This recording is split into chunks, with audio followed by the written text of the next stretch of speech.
Today I would like to explore with you the possibilities and the limits of forgiveness. Forgiveness is a concept and a practice central to all the world's religions. From the Hebrew scriptures we hear, "He hath shewed me, O man, what is good, and what doth the Lord require of me, but to do justly, and to love mercy, and to walk humbly with thy God." From the Christian scriptures we hear Jesus say, "Ye have heard that it hath been said, Thou shalt love thy neighbour and hate thine enemy. But I say unto you, love your enemies, bless them that curse you, do good to them that hate you, and pray for them which despitefully use you and persecute you." And from the Quran, the Muslim scriptures, we hear, "Repair the evil done to you with something that is better, and lo, the enemy who did evil to you may turn into a close and true friend." Forgiveness has become a virtue, a highly desired but little achieved virtue in the secular humanist world as well. All of us, religious or otherwise, see forgiveness mostly as a virtue that we may aspire to, yet feel we lack the necessary material to achieve somehow. Forgiveness is seen, I think, as a noble, yet so often unattainable goal. It seems that it is the stuff of the gods, something ethereal and pure, that our all too human feelings of hurt and disappointment, betrayal and revenge, spite and remorse, prevent us from coming anywhere near reaching. Yet, of course, all of us know of remarkable stories of forgiveness against all the odds. Perhaps we ourselves have been forgiven against all odds, or perhaps, more likely, we've seen these things at a distance. The English word forgive is comprised of two parts, the first of which, for, is taken from ancient English and means away. Our word forget is of similar origin. It is like forgo, which means to relinquish, to give up, to do without, to forbear the use or advantage of, the forgiving of a debt. It is not without emphasis that the Lord's Prayer, the prayer that Jesus taught, is often translated as, "Forgive us our debts," instead of sins or transgressions. Sin, of course, is that which separates, which is why it needs to be overcome in order to restore harmony. There are in all 3 Hebrew words and 3 Greek words in the Bible that have been translated to the English word forgive. The Hebrew words are kapfa, to cover, nasa, to lift up, and salach, to send away or let go. The Greek words are apoluo, to loose away, charismoi, to be gracious to or merciful to, and aphemai, to send away or let off. So to forgive is to let go of a transgression, to send it away, to loose the cords that bind the sin to the sinner, as the lovely original Aramaic version of the Lord's Prayer translates. It is to allow for a future between the victim and the perpetrator, to give a clean slate for such a future, to give acceptance for the future of a relationship, to cease holding a past misdeed against somebody. It is a remembering and an acknowledging. It is then a letting go. Letting go so that we can move on into the future with an openness of heart. Yet can one, or should one in fact, always forgive? Is it always appropriate to let go and move forward? Are there some circumstances where we can never, and perhaps should never, do these things? As well as the undoubted possibilities that forgiveness offers us, does forgiveness also have its limits? Do these words from the French postmodern philosopher Jacques Derrida hold any truth for us?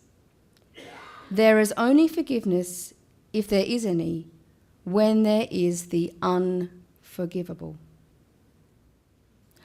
I'd like to explore this idea with you for the rest of the service. I would like to explore it through the story many of you may know, titled The Sunflower by Simon Wiesenthal. It is tragically a true story. Simon Wiesenthal was Jewish.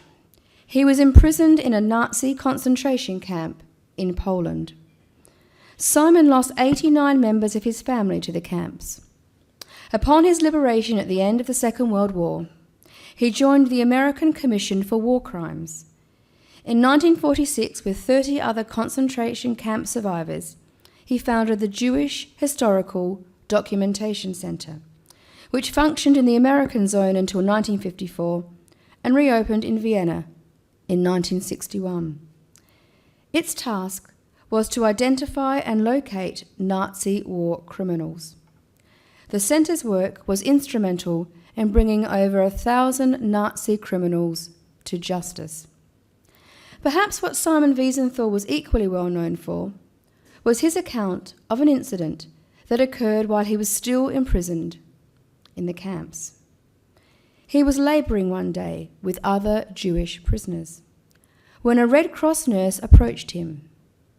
She asked him if he was Jewish. He replied that he was. She beckoned to him and led him to an Army SS hospital.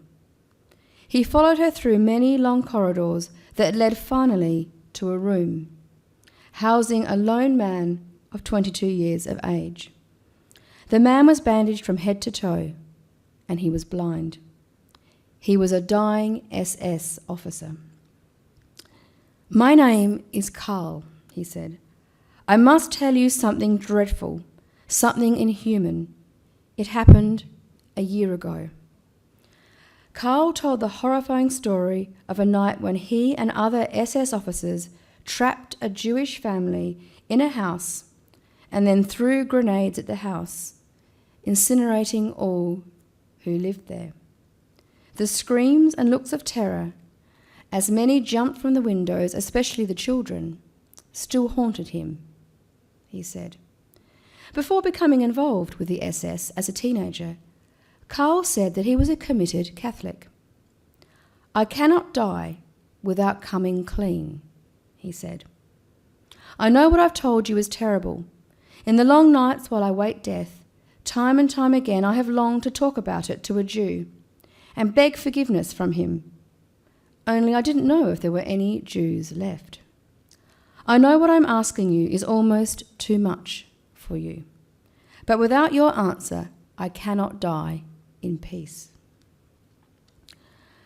Simon Wiesenthal stood in silence. He remembered the family he had lost, the children he had seen and heard die, the unspeakable atrocities committed by men like Karl, and that he knew would go on being committed by men like Karl. But, he thought, here was a dying man, a murderer who did not want to be a murderer, but who had been made into a murderer by a murderous ideology. But he was confessing his crime to a man who perhaps must die at the hand of these same murderers. Simon Wiesenthal said, "Two men who had never known each other had been brought together for a few hours by fate. One asks the other for help. But the other was himself helpless and able to do nothing for him. I stood up and looked in his direction, at his folded hands. At last I made up my mind, and without a word, I left the room." Simon Wiesenthal could not offer the forgiveness the dying murderer craved. Since that day, Wiesenthal has wondered, did I do the right thing? What would you have done? Let us all now take a break and share in some extended silence. Let us ponder Simon Wiesenthal's poignant questions. Did he do the right thing? What would we have done?